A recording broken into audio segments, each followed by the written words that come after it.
Right. Well, welcome. Hey, Chad, how you doing today? Hey, Josh, great. It's good to Fabulous to be see. back with the Bloomerang teams. Oh, well, we love it. We love it. Every opportunity we have to engage with you and learn from you is always a phenomenal opportunity. So we are super excited. For those of you that are just joining us, dialing in, you are in for a treat.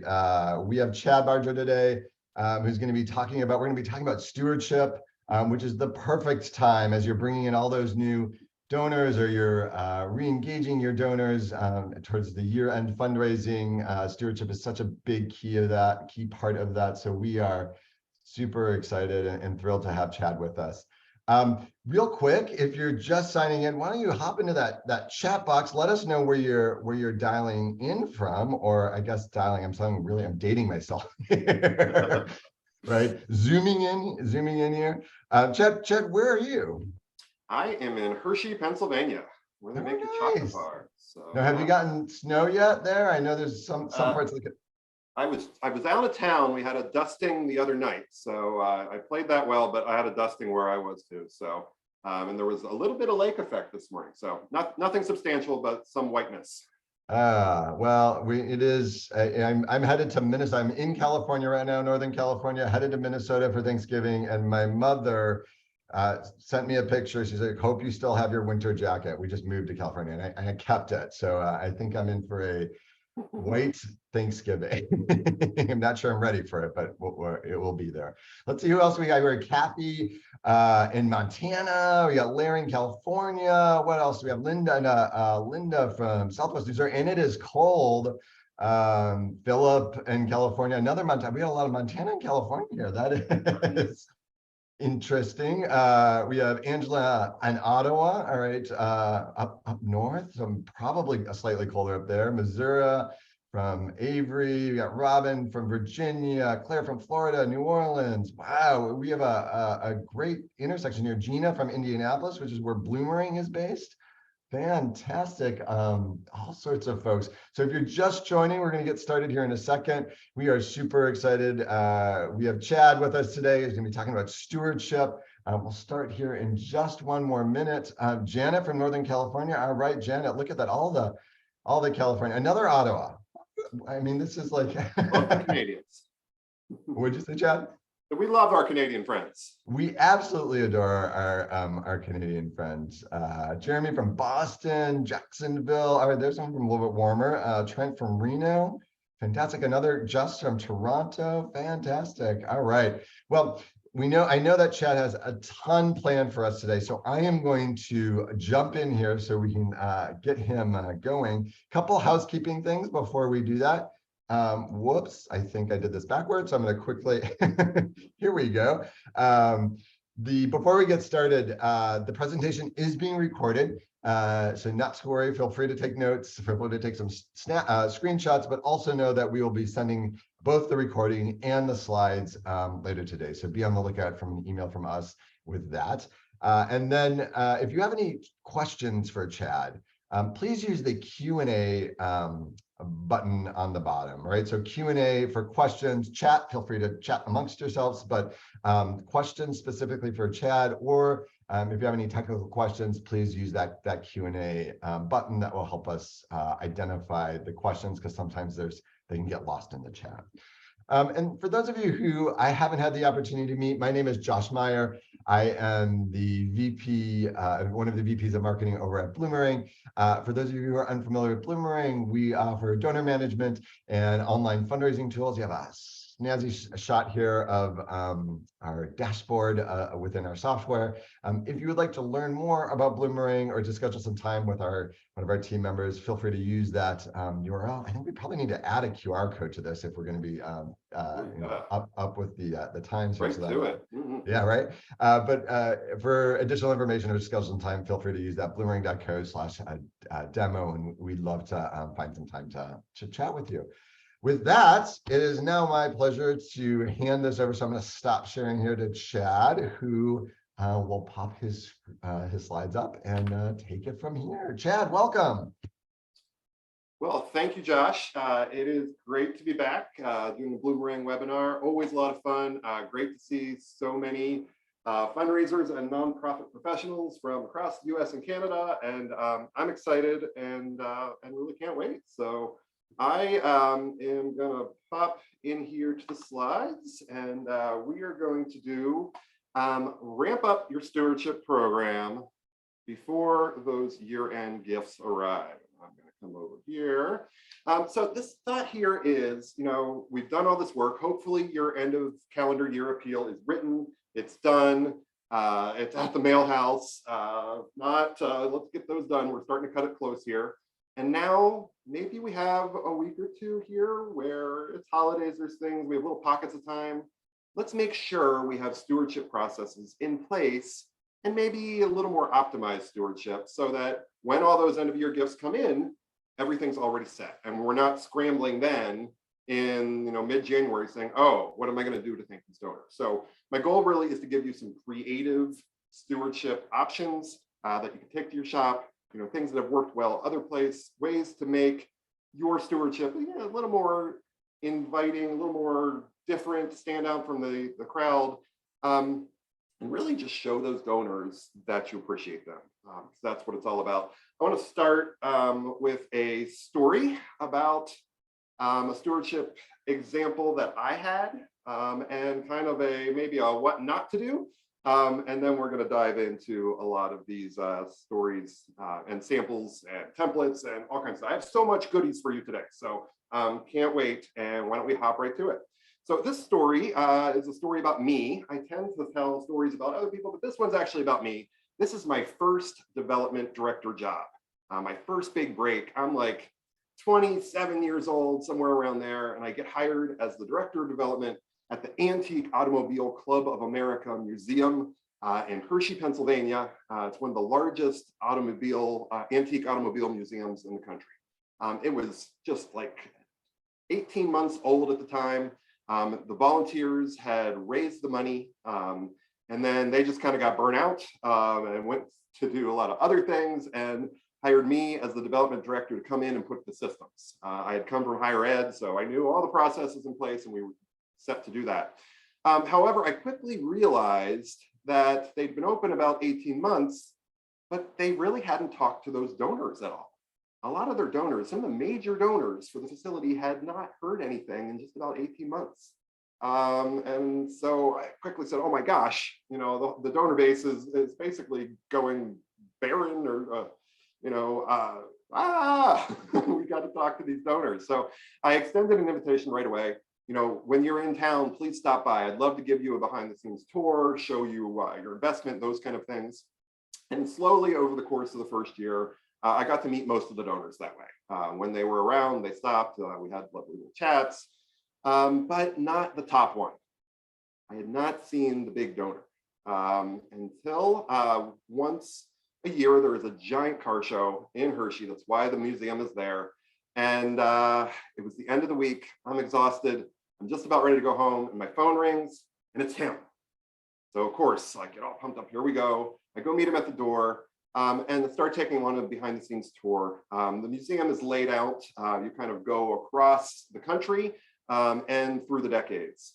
So just kind of still towards the beginning of the museum. We're standing here in this 1930s Miami Art Deco scene. I'm standing with him directly in front of that black car in the middle, a 1930s Cord, trying to sound educated and tell him about it. But he stops me and he says, I used to own one of these, and I actually have to go, but I want you to have this. And he hands me an envelope.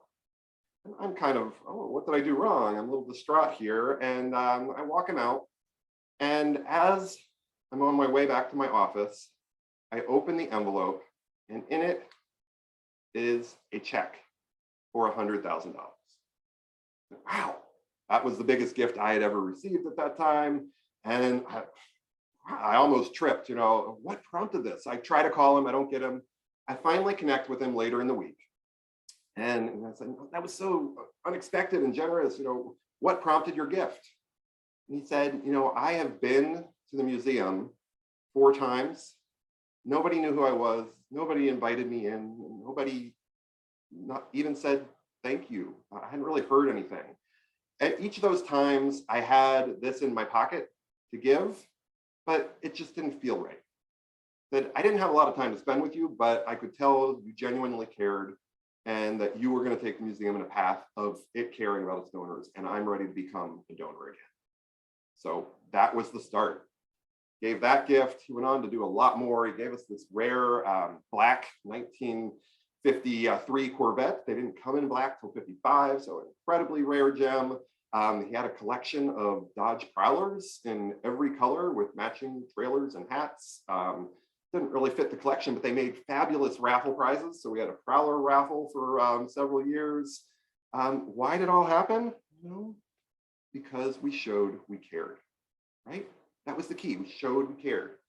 And you're saying, yeah, I care about my donors, but we get so caught up doing all the things I have to do, the grant report, the mailing, the development committee meetings, our special events, everything, right? And stewardship seems nice to do, but not everybody views it as have to do. I'm saying you have to do this, and that's what we're going to talk about today. We need to do better ways to systematize this and make sure it happens in our shops. We can't forget to show that we care. So as Josh said, I have so much stuff crammed in here. We're probably going to go straight to the end of the hour. I will stick around for questions, but I want to give you lots of stuff. I'll talk briefly here about why retention matters if you don't already see why donor retention matters. Then I have 8 categories of strategies to boost donor retention with all those samples and things for you. And we'll wrap up with, all right, after I throw all this information at you, how do you get started? And some additional resources as we go along. But first, who am I? Why am I here? Folks, I'm a fundraiser. It's all I've ever done. I've had the honor of being a fundraiser for the frontline fundraiser for the first 3 organizations you see there. I am a CFRE, a certified fundraising executive. I'm a master trainer with the Association of Fundraising Professionals, a past chapter president. I'm on the chair of the committee that does the lovely magazine, if you are a AFP member. And these days, what do? I spend my time primarily serving as a fundraising trainer and coach for small to mid-sized organizations. And I have the honor of teaching the fundraising courses both at Temple University and Messiah University. So that is me. We already came up in the beginning in the pre-chat there. Where am I from? And where was that job? That job was in Hershey, Pennsylvania. So right where they make your chocolate bars. Why do they make your chocolate bars in Hershey, Pennsylvania? Throw it into the chat real quick. If anybody knows, why are your Hershey bars made in Hershey, Pennsylvania? Why are your chocolate bars made in Hershey, Pennsylvania? Any guesses? I'll probably get a local here that'll get it. Let's see in here. I'll pause for a second. Nope, I don't think anybody knows. Magical chocolate stream. No, it's milk. Milk. Hershey's milk chocolate. We have tons of cows and dairy farms. So that is the key. We do not have cocoa beans. It is the milk chocolate there. So great. Good to see some familiar faces in the chat there. Hello to everybody. Your question, if it hasn't come in already, where do I get all the stuff? So Bloomerang will distribute, their normal things to you, but I have tons of extra bonuses. So if you go to my website, productivefundraising.com/resources, you can get everything there, especially all these samples. And I got my whole sample pile over here we're going to look at later. Got PDFs of everything for you. So productivefundraising.com/resources. All right, so why does donor retention matter?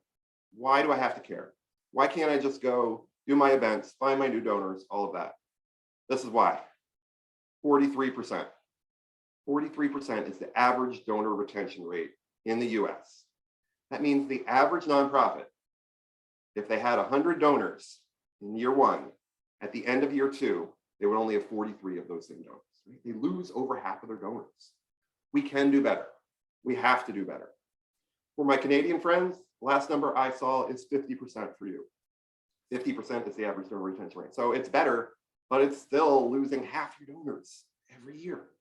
We can do better. We have to do better. I've seen organizations with some consistent effort get into the 50s, no problem, up into the 60s after a while. After that, it gets really hard, but you can even push it more. And it makes the rest of your fundraising so much easier when we have strong retention. It's even worse for first-time donors. For first-time donors, the average retention rate is 29%. So less than a third of donors make second gifts to organizations that they support. Ugh, we got to do better than that. Everybody thinks it's that first gift that's the hardest to get. No, it's not the first gift, it's the second gift. The second gift is the hardest to get. That's the key one. And once they do that, they stick around a long time. We have this chart, this pyramid in pretty much every fundraising 101 book. I got one right back here. It's going to have the pyramid in it. I hate the donor pyramid because I don't think it's realistic. Donors don't come in and gradually go up in this nice, neat way. They come in, they go away, they come back, they jump all over the place. I still love this slide because of what it says on the left side. Donor moves up through education, involvement, and more personal solicitation. That's really what we're doing here today. We're talking about ways we can educate our donors, but we're not just going to educate and put information to them. We want them to get engaged and involved with us. So ways to get them involved in our operation, our processes, and more personal solicitation. How do we go from just sending them emails to actually having conversations and building relationships? That's what fundraising is all about, building those relationships. I much prefer this image of the donor pyramid. This is much more what it's like, but it's not that nice, neat pyramid. So, and this one's even better, right? Here's a donor pyramid. Donors who don't care yet, donors who care a little, donors who care a lot. So this is by my friends John Lepp and Jen Love with Agents of Good out of Toronto. Great folks. I had the honor of hosting them a few years back for the Central Pennsylvania Conference. There we are at Hershey's Chocolate World, the home of the singing cows. And what do they say? They say, trust that money follows the love. Right? If we just lead with this love, this true appreciation for our donors, it really shows up. What's more expensive than thanking donors? Acquiring them. Right? It is very expensive to acquire donors. I've seen stats. There it is, the last one by Lynn Wester, the donor relations guru. On average, acquisition is 7 times more expensive than retention. That's huge. So this is why we need to focus more on retention. And I think the key to fundraising success is to spend at least as much time on your retention as you do on acquisition. It's just as important, if not more important. And frankly, it's easier and more fun. So why don't you want to do this, right? Donor retention is essential. So let's look at 8 proven strategies to boost donor retention with lots of samples that you can adapt for your nonprofit. First off, I'm going to simplify this process because we're not going to do all of this effort with every donor. First, I want to identify our retainable donors. Not every donor is retainable. We have some donors that are transactional donors, right? They're not looking for a relationship with us. There was something we did that triggered them to do something, and it was more of a transaction. Transactional versus relational donors. What's that look like? Well, I like to frame the thinking around this, sort of taking it to a different scenario, but kind of makes sense. Thinking back to your dating life, or current dating life, whatever, it is less like this and more like this, right? It's long-term. I want to know which donors are seeking this long-term relationship with us, right? Those are the ones we're going to focus on building and doing these stewardship techniques with. So and anytime I can put a photo of the lovely Mrs. Barger in a presentation, I will do so. That's going many years back now, but fabulous day. And what are our transactional donors? What are some examples? Well, potentially this, auction donors. Are they giving, are they buying the item because they want to support us or they want a cheap trip, right? So sometimes those auction donors, if there's no other history with us, it's probably a transactional gift. In this photo, we have 3 transactional donors and 1 relational donor. 1 relational donor. The relational donor is the one that bought the foursome for our golf tournament. He has some kind of connection with us. The other 3 are folks who just said, hey, come play golf. There's a chance they could develop a relationship. Maybe they learn, maybe we infuse our mission into that golf tournament and they get the bug a little bit. But chances are they're just there to support their buddy and play golf. They're transactional donors. 5Ks, runs. Most of these folks are going to be transactional donors. Very few will be relational donors. If they were in your database before the 5K, then they're a relational donor. If the only only record you have with them is their race registration, no. A lot of runners, they need certain distances at certain times as they're training for something else. So sometimes you just luck out and you have the right distance at the right time and you get the registration. So oftentimes transactional donors. So let's take those out, right? Identify our transactional donors. Yes, I still want you to, attempt to renew them a time or two.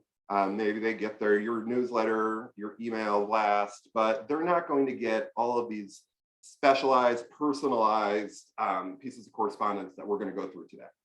So what I just did was probably take, a quarter to a third of your database and say, let's set them to the side. And I'm reducing your budget now, right? I'm reducing the amount of budget you need to be able to do this. I don't have to do this for everybody. If I have 6,000 people in my database, maybe I only need to do this for the 4,000, 3,500, something like that. The number is different everywhere. It's really dependent on how event heavy you are. The more event heavy you are, the more transactional donors you're going to have. And there's yet another reason why we can't just do events and we have to spend a lot of time doing relationship fundraising. Okay, so we cut the number down. Now what are we going to actually do? Well, number two, I want to ensure that our communications to donors are donor-centric. Now, we don't have time today to go into the donor-centric versus community-centric debate, conversation. I'm of the understanding and belief that they both can exist. There is a place for both. There is a time for both. The reason this says ensure your communications to donors are donor-centric is that I don't want you to blanket use donor-centric language everywhere. That's alienating to something. There's lots of things to it, but I am of the belief that when talking directly to our donors, and they are the only audience, that donor-centric language still has a place and it works, right? I'm not going to use it if it doesn't work, but we have tested that this actually deepens relationships and encourages response. Let's look at an example. So this is a donor newsletter. This is the before example. So this is what it was. You see, we're talking about our event here. Homebrew event showcases fundraising spirit. Thanks to our supportive community, generous sponsors, talented homebrewers, and awesome volunteers, the 2018 Spirits of the Community Homebrew Festival and Competition was a huge success, right? So we're talking about our special event. That's the lead story in the newsletter. What's that centered on? That's centered on the organization, right? Organizational news. There's a place for it in the newsletter, but I want it to be much later, right? Now let's look at about a year later, they did a newsletter revamp, slight freshen, and they just changed the focus. Here we go. You put the smile on Brian's face. I like to fly, Brian says, and I like to laugh. Brian gracefully steers his way through life. Nothing holds him back. Because of your support, he helps us grow and grow and grow like a flower, Brian says. One of his favorite things to do is ride roller coasters. Joy, a person who helps Brian, often joins him on these adventures. We share a love of roller coasters. She laughs. Every summer, Brian and Joy laugh and scream wildly, and it goes on. It's a story, right? It's a story about how your support helps someone. And there they are. It's connection. This change, this talk, showing the donor what they did, using that you language, produces results.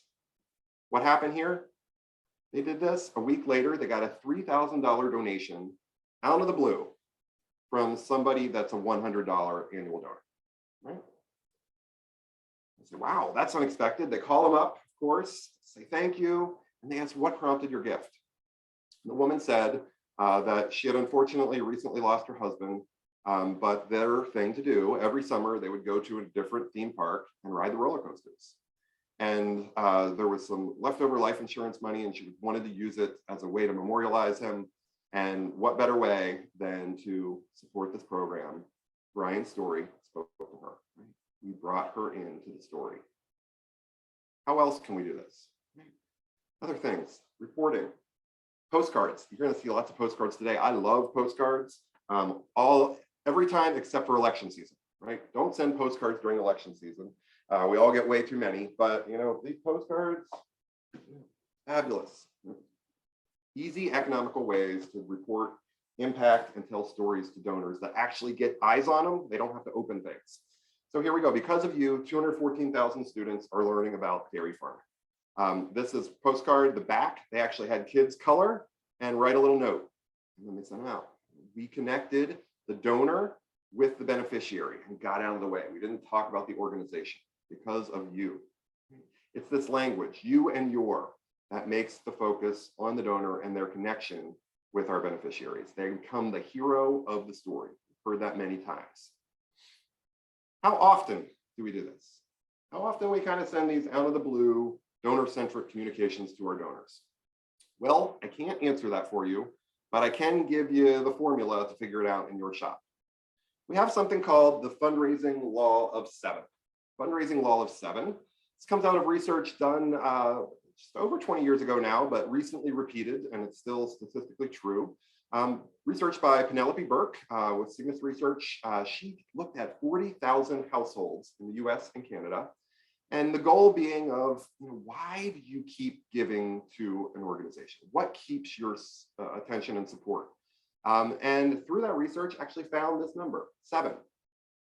Donors want to hear from us at least 7 times between solicitations where we ask for nothing. We're just reporting, we're thanking, we're sharing, no ask. It's just information about what my support is doing. So that's how many you need to send. How many times per year are you going to solicit? You're just doing, an end of calendar year appeal, then 7 times. If you're doing 2 appeals, 14. What is it? This seems like a lot, but everything counts. Your gift acknowledgement, a thank you email, a note, maybe a newsletter, the postcards. It's easy to get up there. We just have to figure it out. And at the end, I'll give you a tool to help you map this at your organization. All of this research and tons of great tips are in her book, Donor-Centered Fundraising. Highly recommend it. The link to that is on the resources page as well, which the link went into the chat a bit ago, thanks to my Bloomerang friends. There's Penelope. What does she say? She says every communication you send to a donor is interrupting something they're already doing. Make it count. Sometimes we just go through the process like, oh, we hadn't gotten a Facebook post up this week. What are we going to put up? I don't know. There's the image of the squirrel doing something. Let's just post that. Well, for some reason, squirrel posts actually do really well. I have a couple clients that do random squirrel posts that get more engagement than a lot of stuff they do. I don't know. There must be squirrel people everywhere. But did it serve a purpose? Like, we're interrupting, we're taking their time. They're not on Facebook to interact with us. They're there to do other things. So just thinking through that, or random items we throw into a newsletter. What's the true purpose? Make it count. 3, thank promptly and personally. Thank promptly and personally. So if you've been around fundraising for a while, you've probably heard this rule, law, whatever. I don't like it, but it is to thank your donors, to send your gift acknowledgements within 48 hours of receiving the donation. I work almost exclusively with very small shops where it's like 1 or 2 staff that deal with fundraising. I really don't want them processing letters and mail every single day. I'm a productivity nerd. I want to do that once a week in a batch, like Friday afternoon when I brain fry. But, and I get thinking too, like, are donors really expecting us to turn that around that fast? Almost seems like we have nothing better to do than process their letter. So I'm not going to get into the science of what do they really want, but I have a workaround that lets me still do my batch, but I get a quick thank you out. I call it the crazy speedy personal thank you.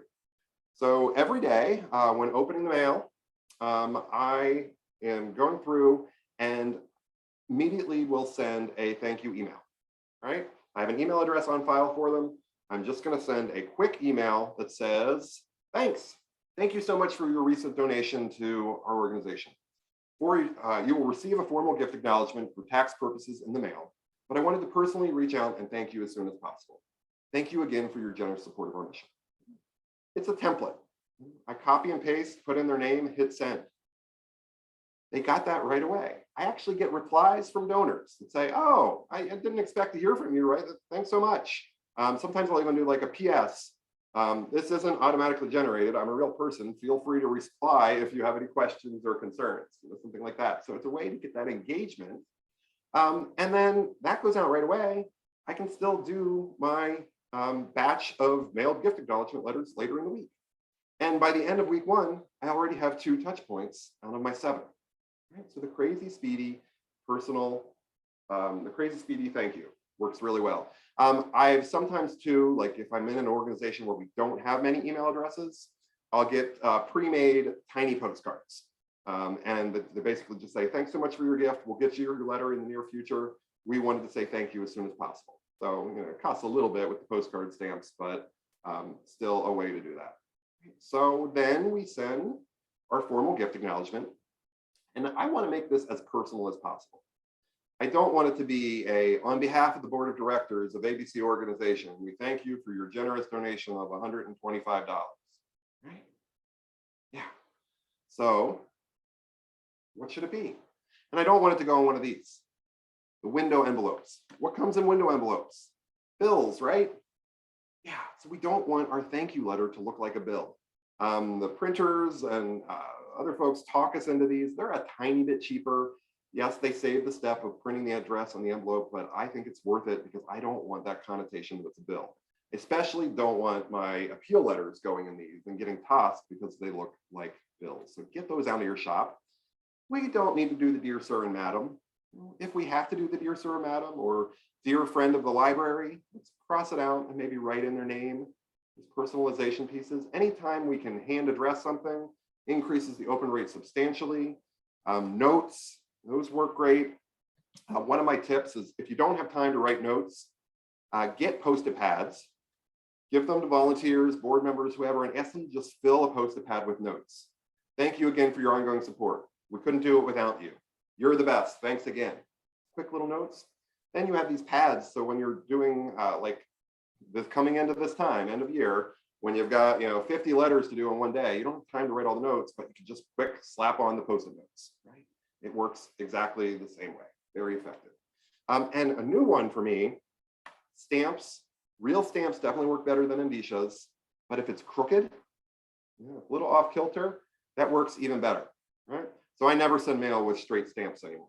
It's always crooked. It shows handwork. Somebody put this on. Machines don't put on crooked stamps.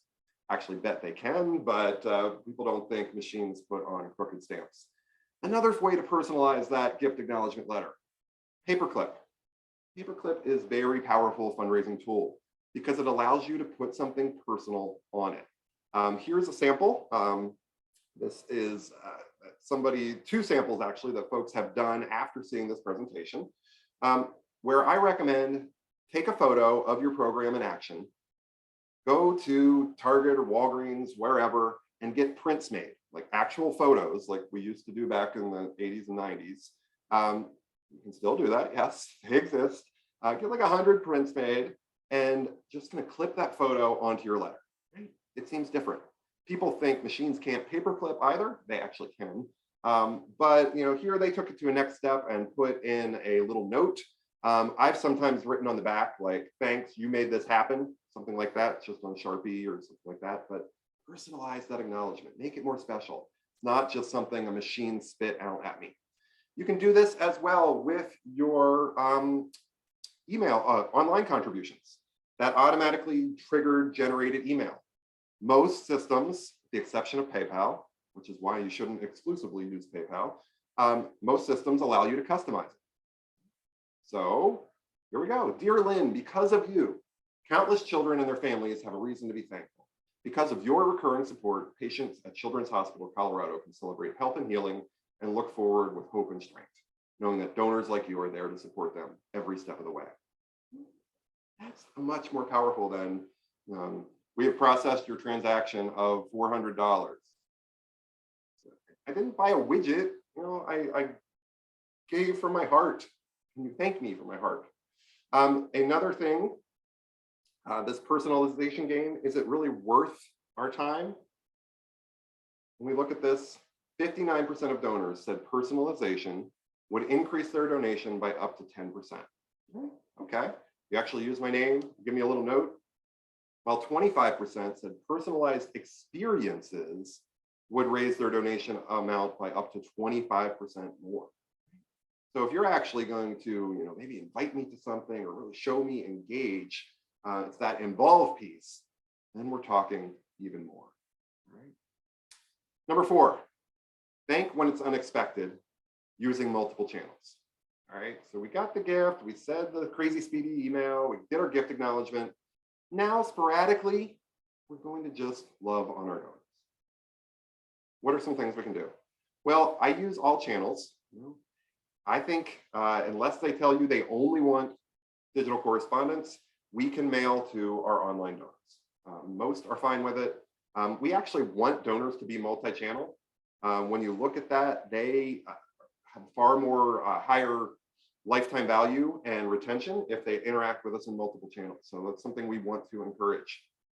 Thank you notes, random thank you note. Doesn't have to be crazy long, just a simple, generous note. I actually have a formula for them. 3-minute, 3-sentence thank you notes. Thank them for what they did, state the impact of that, and say what you appreciate about them. Doesn't need to be more than that. Something like, thank you so much for your generous support. We couldn't do the work in the community without you. We greatly appreciate your ongoing dedication to helping kids in our community. That's simple. If we simplify it like that, we can get a lot more of these out. There it is, the crooked stamp, right? Just that little off kilter. And a side note, get them while you can. The post office has these fabulous thank you stamps right now. They're nice foil, just like that. They look really good when they're crooked. So go for that. No kickback from the Postal Service, if that's even a thing. Another simple one you can do. Here we are, McGee Rehab Hospital in Philly. Physical therapists, donors got a piece of equipment that the physical therapist needed. It comes in, it's installed. Development team gets a thank you poster, hands it to physical therapists. They smile, take photo. We just simply insert this in an email. Thanks so much. The equipment arrived. We couldn't have done it without you. The therapists are thrilled and can't wait to use it with our patients. Super simple. My favorite stewardship piece of all time. This is a postcard I sent. It is a postcard. It is shaped like a violin. The pink line there is the die cut line. You can actually mail shapes, right? This was the back. Because of you, 283,645 residents of the Capital Region had an arts experience last year. Thank you for your ongoing support. There you can see the mail panel was at the bottom. I sent this. I had donors calling me. Like, you sent a violin. I have no clue you could even do that. We had great little conversations.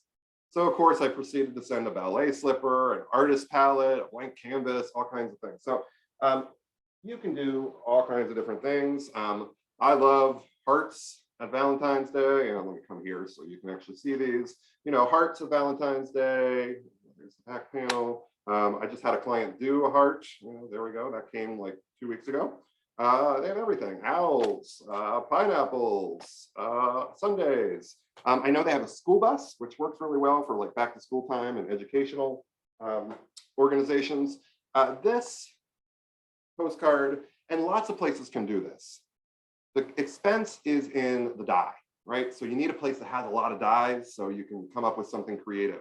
The company I use is Think Shapes out of, I believe, Tampa, Florida.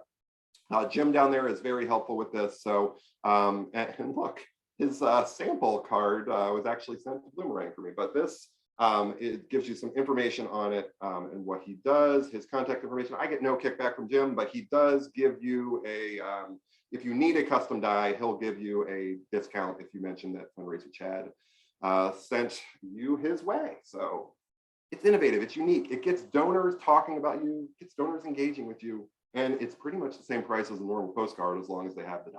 Right? Social media. We can use social media to thank our donors and engage our donors as well. Yes, it's more broadcast, it's not personalized, but here we go. This is Project Somos Children's Village. They do English language training for recent immigrant children. And it says, last week, our monthly supporters had the opportunity to do a live video chat with 6 of our students. The Somos kids got to practice their English, and the donors got to ask questions about their experience here. Thanks to all who participated. We look forward to our next visit. So it's a post about our donors. It's a post about our monthly donors. How do we get our more monthly donors? Well, we talk about the ones we already have and the benefits of being that monthly donor. And I just love the visual of there are the kids interacting with the donors in the computer, and the staff is taking a step back. That's the pure definition of just letting that connection take place. For those of you that say, I have no stewardship budget, I can't have postcards printed and all of that. This is a sample was done in-house, all right? So the top image is the front of this. From here, right? There it is, okay? So it's a standard piece of cardstock done on the office printer. Top panel right there is the image. Bottom, it's been a fun-filled summer. Because of your support, kids are having fun in the sun, learning about science and nature, reading books, volunteering, da-da-da. Next up, back to school. You made all this and more possible. It came in a standard number 10 envelope, you know, hand addressed, stamped, like, oh, what's this? They're only really, they had everything. They had to pay for, you know, a roll of stamps to send to their donors. What do you need? A roll of stamps. I got this. I forgot that I gave to this program. This is my local food pantry. I support them on a monthly basis, but they did a special appeal for this after school summer program, like way back in March or April. I forgot I gave to it. And then this came right end of August, back to school time, totally out of the blue. Thank you. Like really meaningful. Nice little note. Thanks, Chad, Joel, somebody I know there. What we have to do. Doesn't have to get fancier than that. Some of you have the advantage of, oh, I love in the chat there. One of my board giving requests each year is a roll of stamps from each board member. Take that. If you got nothing else today, ask each board member for a roll of stamps. I really love that. Thank you for sharing. Some of you have facilities where a tour is something you can do, you know, and especially a behind the scenes tour. And you may not think this happens, that you can do this or people would care, but all those doors marked employees only that they never get to go behind, they really want to know what's behind there. So a behind the scenes tour where you get to go everywhere, even the boiler room, the janitor closet, some people are into that. And the mere fact that you invite them to it goes a long way too. So don't get bent out of shape if 3 people show up for a tour. That gives you more one-on-one time with them. And the mere fact that you invited them to something goes a long way as well. It's just one of your 7 touch points. Okay? So it's really hard to find a photo of a tour, but you all know what's going on here. So I'm not saying to do brewery tours with your donors. Good, maybe, I don't know. But yeah, what does that look like? For my museum folks, if you're on here, the white gloves. Put them in the white gloves, let them touch something. Ideally something that they could touch anyway without the white gloves, but that experience, that's exclusivity. And my library folks, let them come to the book unboxing. When the new books arrive, let them be there, see them, open them, see them, get cataloged, maybe the first person to check them out. We're involving them, engaging them in our processes. One of my favorite stewardship things too, had a job for a long time where it was primarily corporate support from the local business community to support the arts. And we started doing these executive level networking sessions. So it was 5 to 7 p.m. on a weeknight. We just invite them. They knew only executive level people. So it's going to be all decision makers from our community. It's basically like our contacts for sponsorships and corporate support and their bosses. That's who came. You know, we'd have a little bit of wine and cheese. We'd talk, update on the organization for 5 minutes in the middle. But it was really just them having time to network and chat with other people at a senior level that they don't normally have time to do. Like they see each other real quick at the chamber function and then they got to go sit at their table or something like that. So it's just really appreciated to the point that we actually grew support because people were giving in order to be able to come to these events, this networking series. What could that look like for your organization? Some groups will do like muffins in the morning or something like that. Just another way to get people engaged with your organization, but it doesn't have to be a sell. It's more of value to them. I love this one. This works really well in the States, like before summer holidays. So like before the Thursday before Memorial Day, Independence Day, Labor Day, those kind of things. Put a grill in your facility's parking lot.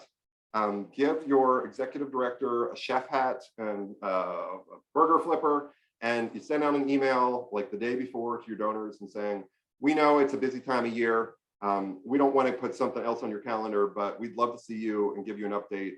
Our CEO is going to be flipping hot dogs and burgers in the parking lot today and tomorrow over the lunch hour. come through our drive-through picnic and show your love for our mission. It's amazing how many really busy people that you never see, that never come to anything, drive through the parking lot for a burger. And your CEO actually has a chance usually to have like a 2 or 3 minute conversation with them, that at your gala, they don't have that kind of time. So neat little way. And even if they don't come, even if 10 people come through and that's it, you still got that invitation out. They were invited to something, cost nothing with no expectation. And now you can go feed your volunteers. It's a win-win. Number 5, make strategic thank you calls. Strategic thank you calls. Who are we going to call? Right? Calling to thank donors generated a 56% increase in first-year retention and 72% increase in revenues. Thank you calls work, right? I said it too early. Who are you going to call? Right. If we were in person, somebody would have yelled Ghostbusters. It happens every single time. But I like to say start with these groups. First-time donors, repeat donors at a certain level, monthly donors. There's also a movement, and I want to credit Lynn Wester with kind of spearheading this, to move away from just dollar-triggered stewardship to more behavior-triggered. So maybe loyalty, renewal, lots of different things. Just think through what are the behaviors that I really want to highlight, that I want more of, rather than always just the dollars. Who's best suited to make these calls? Board members, right? Donors who receive a prompt personal thank you from a board member will usually give up to 39% more than the other group. They're not paid to say thank you. Staff technically is, right? They're giving of their own free time. If you get pushback from board members, share the statistic with them and give them a script. My thank you script is on the resources page. Just spell it out for them. They don't have to use it, but it just makes them more comfortable and makes these calls more approachable. Number 6, report on impact. Report on impact. Say, Chad, yeah, we report on impact. We send that out in our donor newsletter. We send an annual report, which has all the pie charts and statistics and all of that. Well, that's the overall impact, the impact of all the support you raise. You haven't told me what you did specifically with my dollars. What did you do with my dollars? 85% of donors said they don't receive information on gift outcomes, right? That's hard to believe. That means they don't read your newsletter, right? 84% say they would give more if charities showed them the results. It's coming right out of that 40,000 person research study in the Donor Center fundraising book.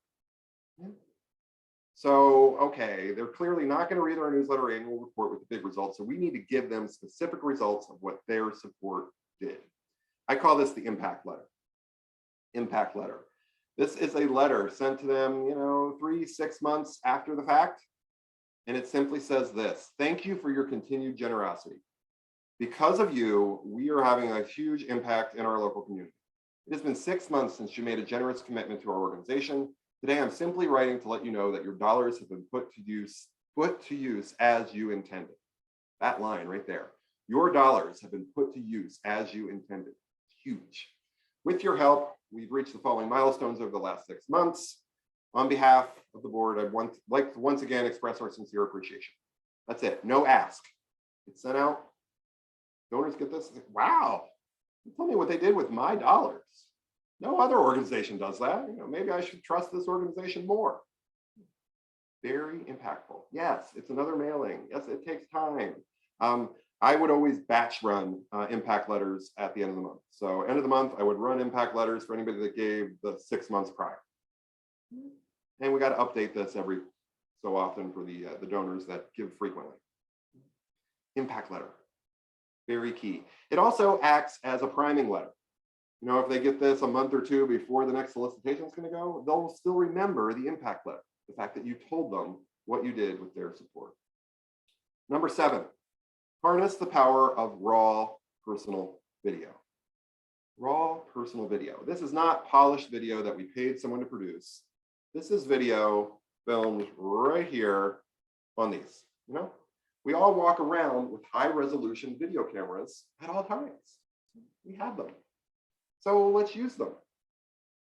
What about something like this? Hi there, Mary. It's Chad from the foundation. just wanted to say thank you again.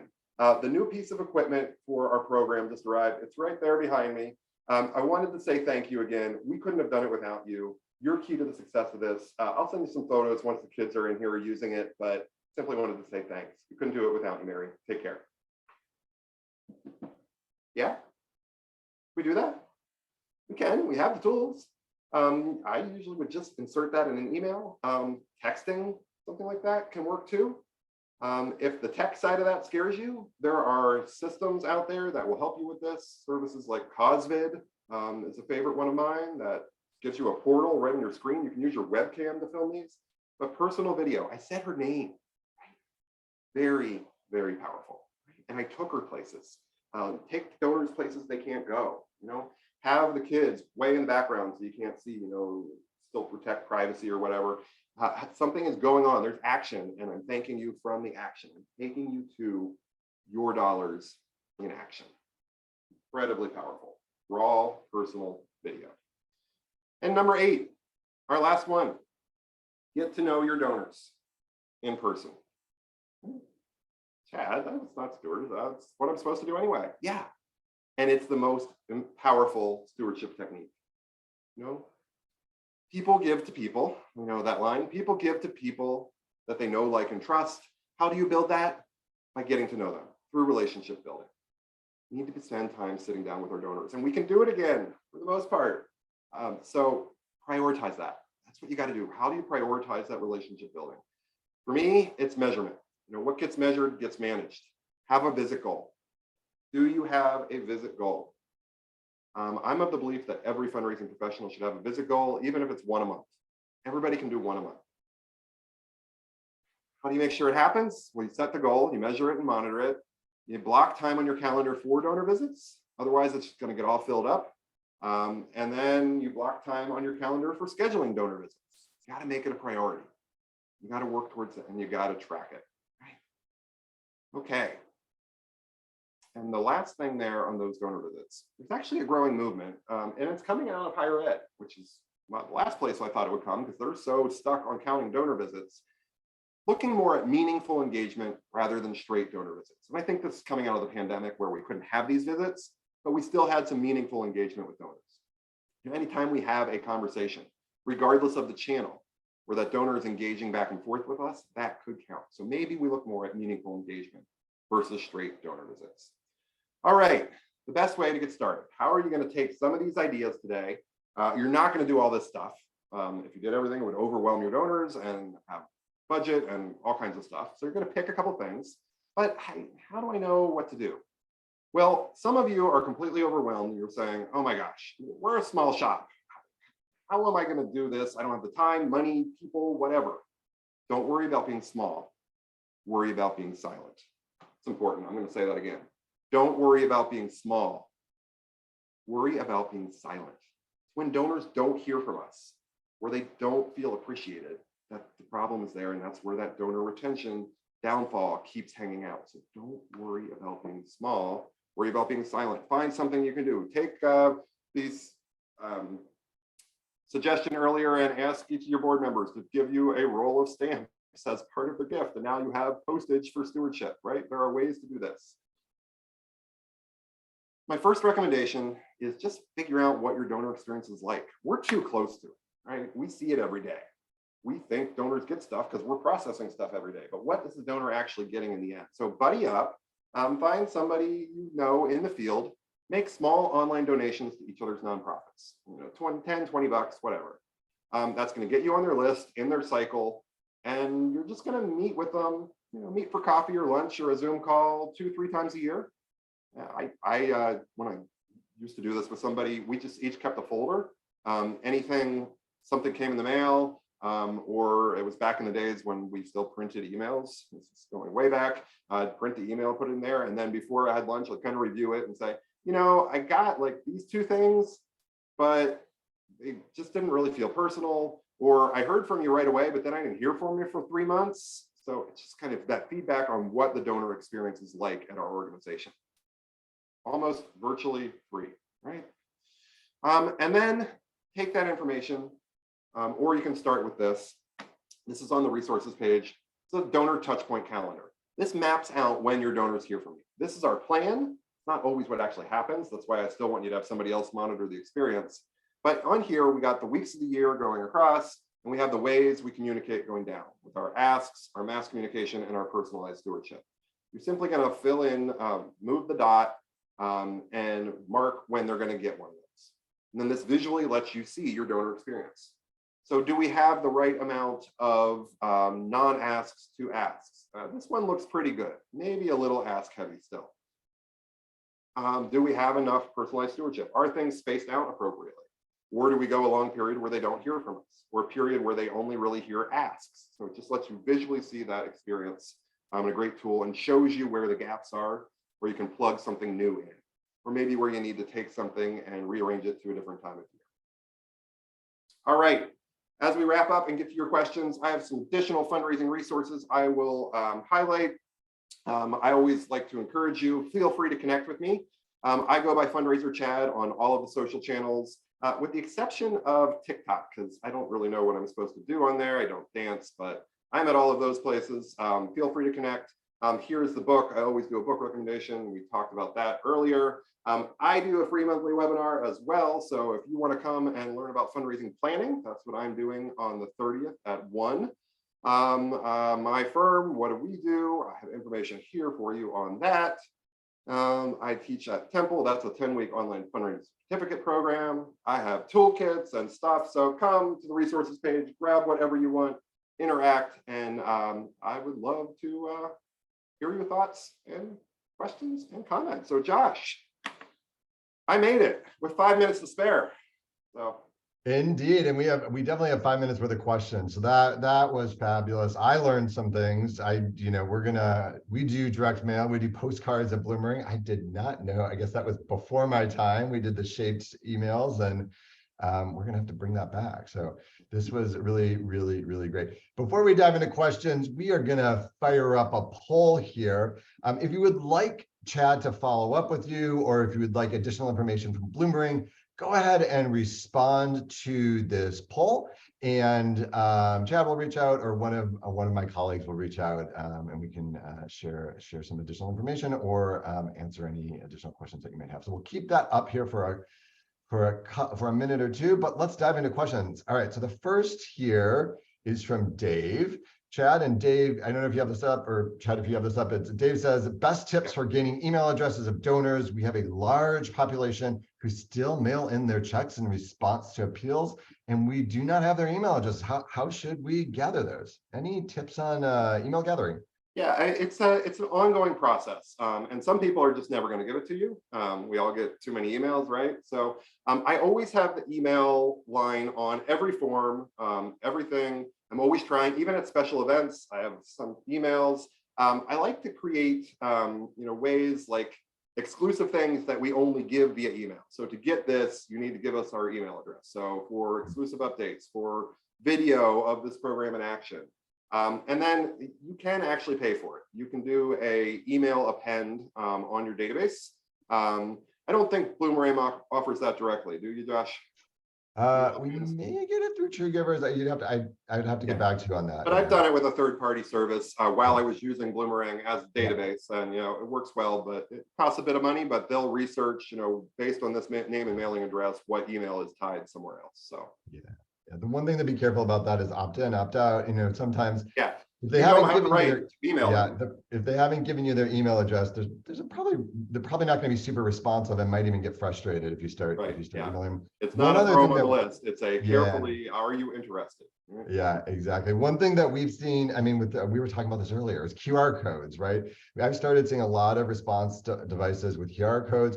Me personally, I'm a geriatric millennial, so I'm hitting middle age. I still love my direct mail, but I love being able to make that gift online, and a QR code sort of ties it all together. So something that you may want to consider as you're looking at that as an option. Vicky reaches out. Did the odd shaped postcard cost additional to mail or to print? And she was just wondering.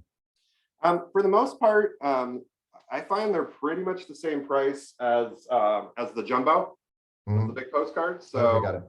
It's like I said, if you want a custom shape that they don't have. I think the firm I mentioned, I think they have like 350 of them. So usually you can find something that works. And then basically you just get the outline and then you send that to your designer, they design it, and then you send it to them to print. So. Right, that's great. Dave asks, another question from Dave, what about having program participants or recipients call and say thank you instead of a board member? We have done this in the past and found success. Yeah, you 2 thumbs up there, I see. Yeah, I love that. Yeah, anytime we can directly connect the donor with beneficiaries, it's even better. You know, mission moments, having them speak at events, all those kind of things work great. Some of us, you know, have causes where we don't have that luxury, or you know, it's animals or something that doesn't speak, you know, all those kind of things. But yeah, if we can directly connect them, that's great. Awesome. Vicky, another question from Vicky. We're gonna have Vicky and Dave. We should just have Vicky and Dave next on next. Vicky asks, does the impact letter need to come? Oh, wait. No. Yes. Does the impact letter need to come from a board member or the executive director? Can it come from the fundraising development manager, director, if they like them? You know, I get the same question on fundraising appeals. Like, does it need to come? Should it come from the board chair? Should it come from the executive director? I think for the most part, you're fine. I wouldn't have it come from, like, you know, if you're a big shop, like the assistant director of, you know, like the lowest person. You're fighting, some people will care. Sometimes there's a little bit of ego involved that, oh, I must not give enough. I just got it from this assistant director person, not the executive director or the board chair. My take was I was always ghostwriting for the executive director or the board chair anyway, so I just had their name on it. But I think minimal impact. If you're worried about it, just have it come from them. Yeah. One thing we've seen here at Bloomerang, and I think in a previous life, is when you're doing emails, sometimes changing the subject line can cause a pattern disrupt, which will get them to engage it. But you gotta test some of that to make sure that that's actually. Yeah. We didn't say it today, but your email newsletter subject line should never have the word newsletter in it, right? So, you know, they know what that is. I'm probably not going to open it. Need something attention getting, like, you know, give me the first line of the story that is in your email newsletter. You know, Vicky walked into my office with a problem, ... Well, I'm far more likely to open that than something that says newsletter. Right. Very true. All right. Well, I think we have one more. Do you have one extra minute here, Chad? Sure thing. Yep. All right, so Anne writes in, I'm a former executive director and now I do donor relations. What would be the best way to say this to donors? Oh, so it sounds like there was... Is this the follow-up question? Did I ask this wrong? Maybe she was responding because there's not really what would be the best way to say this to is it Anne? It sounds like Anne just transitioned from one role to the other. She was the executive director and now she's doing donor relations. How do you message that out to I don't know the exact parameters here, but if we're worried about, like, oh, why is the title different or something like that, I think I'd simply, I don't know that you have to address it, but if it comes up, it's something, you know, I love our donors and it was a favorite part of my job and I wanted to spend more time with donors and engaging with them, and just, you know, I lead with the heart, you know, it's a heart-based mission, and let's just kind of go that way. And if I'm not reading into this directly, feel free to follow up with me. Happy to provide more info. Perfect. Well, Chad, as always, this was an absolute pleasure. Thank you for joining us today. Please check out Chad's resources. For those of you who requested additional information, we will be in touch with you. And then, as always, we'll be sending out a recording and the slides here shortly. We are off next week. We're going to be with our families celebrating Thanksgiving. So we will not be doing a thought leadership webinar next week, but we will be back the week of Giving Tuesday. And I think that makes it December 1st. And so we will see you all after the holiday. Have a wonderful Thanksgiving. And we'll talk to you all soon. Thanks, Chad, again. Take care, everyone. Thanks, Josh. Bye, y'all.